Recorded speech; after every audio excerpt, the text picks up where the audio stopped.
Hey folks, welcome back to Jerome Bee Farm and Homestead. So I'm shooting the intro over here on the bench because I tried to shoot it over there in front of the beehives like I normally do, and they chased me off. So yeah, it was a no-go. I didn't want to shoot it with my veil over my head. So last night I checked 4 hives, queenless hives, and 3 out of 4 were bad. So the prior video, you saw how I started the process of stopping laying workers in hive 1. And so now I need to take care of hives 5 and 6. So they're not laying worker yet, although I did see some eggs in 5. So who knows on that one. But what we're going to do is hunt down a brood frame that has some eggs out of another hive or 2. And put it into one into 5 and one into 6, and we may notch the comb with the on-the-spot rearing method to kind of help them out to pull down queens off of those eggs and get them in there. So that's what we're going to do. That's the plan. So last night I was down here and the storm was coming in. I had that brood frame or a frame in that nuke I was waiting on, was going to get it the next day or next morning or evening after the field bees came back, and the storm made them all rush in. So I thought, man, if I could just get that and do it right now. So I did that. I got that frame out of that nuke and put it over into hive 1 and finished that. Well, it started pouring down rain right when I got done, and I didn't video any of that. And I had my notebook sitting right here with me, and I forgot all about it rushing to get out of the rain. So it was sitting here laying wide open. We got 1.8 inches of rain in 90 minutes. So my notebook got soaked with 31 hives worth of records. And my wife brought it to me. She says, "Oh, look." I was like, Anyway, fortunately it's all written in pencil, so it didn't smear ink, you know, like the ink does. But laid it all out up there in the apartment up there and got it drying out. So hopefully we'll be able to read it and see what's going on in the future. That would be good. So let's get started on hives 5 and 6, getting us some brood frames and so get us a queen going in there. That's what we need to do. Let's get going. Okay, we're looking for 2 brood frames with eggs. So I'm going to look here in hive 15. I chose hive 15 because it doesn't have a super, and last I can remember it was fairly strong. So this ought to be a good candidate to go through. If it's not that strong, we may just take one. We may not take any, depending on what we find. Doesn't look bad so far.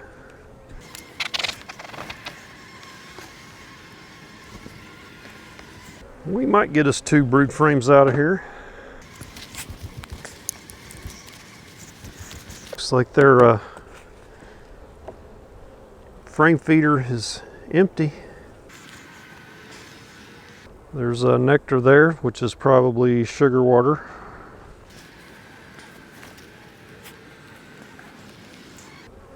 Not a brood frame, a little bit of nectar there, quite a bit here.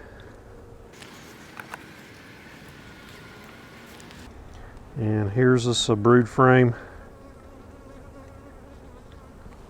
We got a lot of cap brood on this side.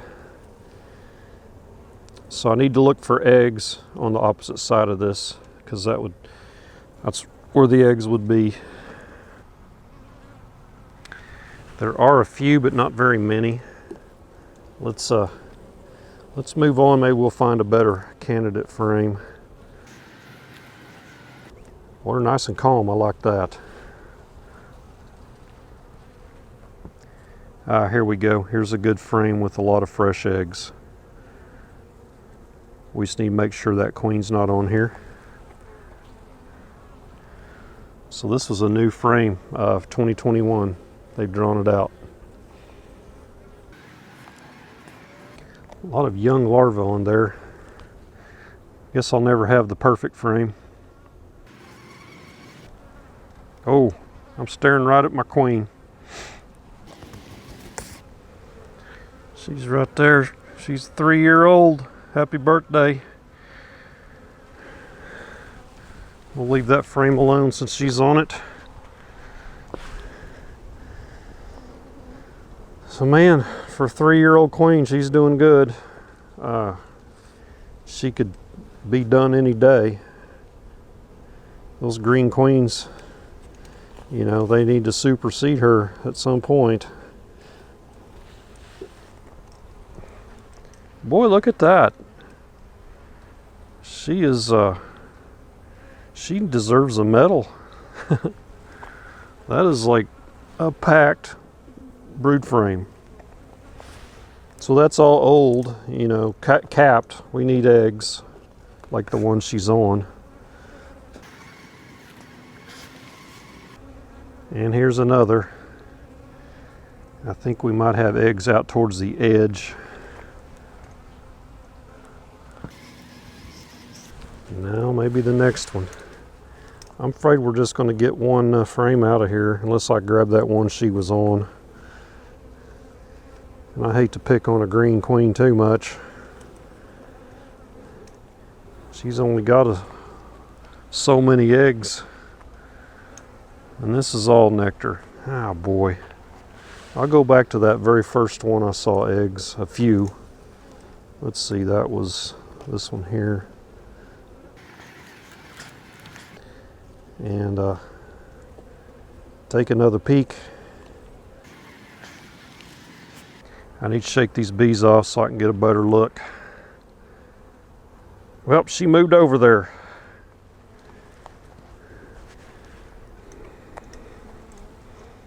Let me look at this first one again. No, that's nothing but nectar.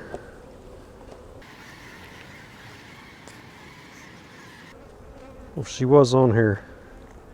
Did she go back? I don't want to shake that till I find her. Where did she go? She may have went down. Very possible.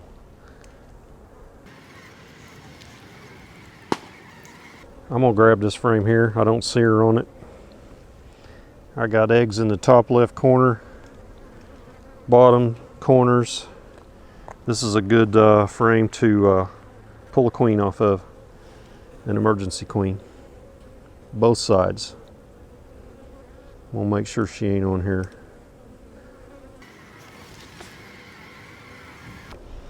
Before I pull it out of there, I want to go prep this hive over here, and because I don't want them sitting out, lose their temperature and dry out, those larvae, because it's a little breezy.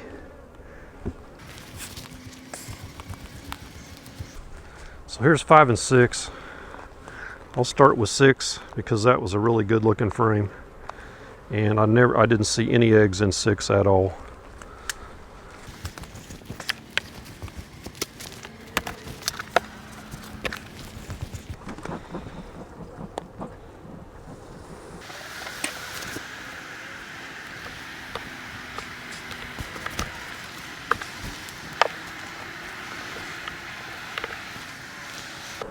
A lot of pollen on that one.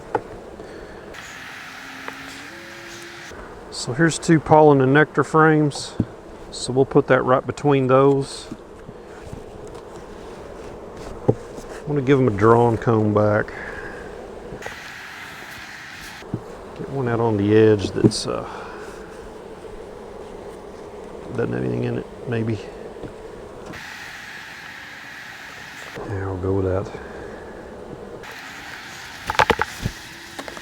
All right. I think I said between these 2 frames.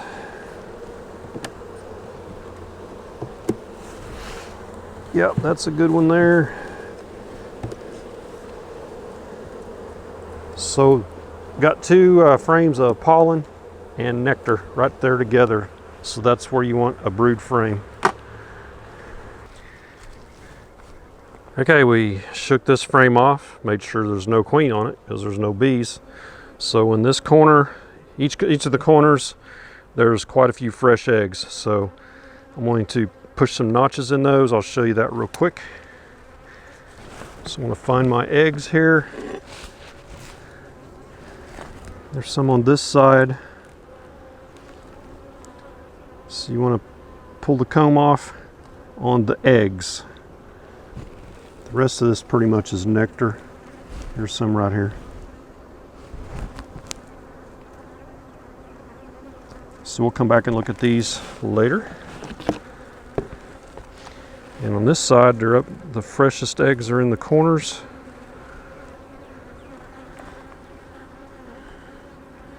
So right here.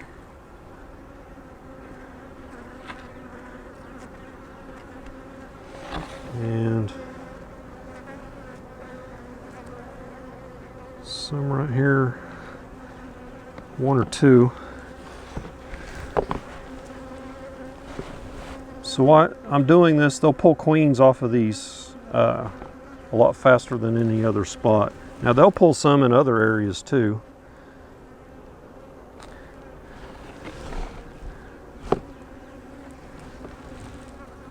Yeah, these are good. This is a good, good rescue brood frame. Lots of eggs in it.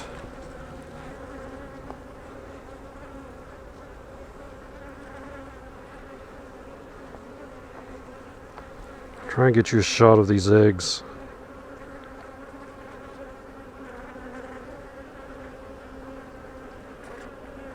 There you go. The other side you can see them better. There you go. There's one on the left. I see one. The two cells on the right, I can see them in the screen.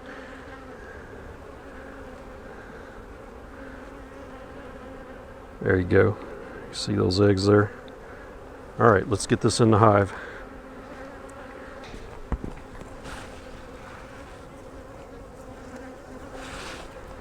I'll put the numbers on the bottom. So it's a 2021 frame. Boy, I am having smoker issues today.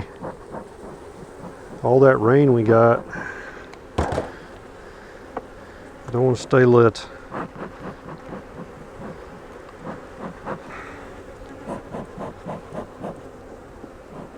It smells smoky. That's working.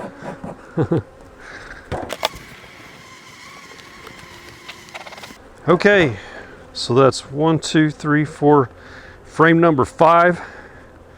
So we'll make a note of that when our notebook dries out, and mark that we notched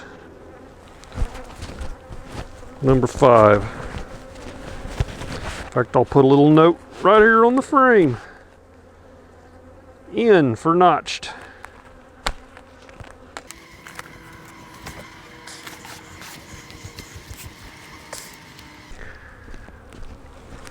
Okay, so that's the process. Queenless hive. If you don't have laying workers, put a brood frame in there. If they're queenless, truly queenless, they'll draw out emergency queens off that brood frame. I've seen it where people don't notch it. You don't have to do that. They'll pick which cells they want to make queens, and they'll figure it out. So you don't have to do that. It helps draw down more cells. So what you can do later is pick a couple that are the biggest, nicest, and get rid of the rest. So a lot of the times the bees make their nicest big cells without that notch, and the ones that you notched aren't as good. So just something I've seen in the past. So we need to, I'm not going to pull another one out of there. I need to go get it closed up, and we'll find another frame for this one here, number 5. So that's the end of the video. Give me a thumbs up and subscribe on your way out. We're over 8,000 now, so it's pretty awesome. We'll catch you on the next beekeeping video. Y'all take care.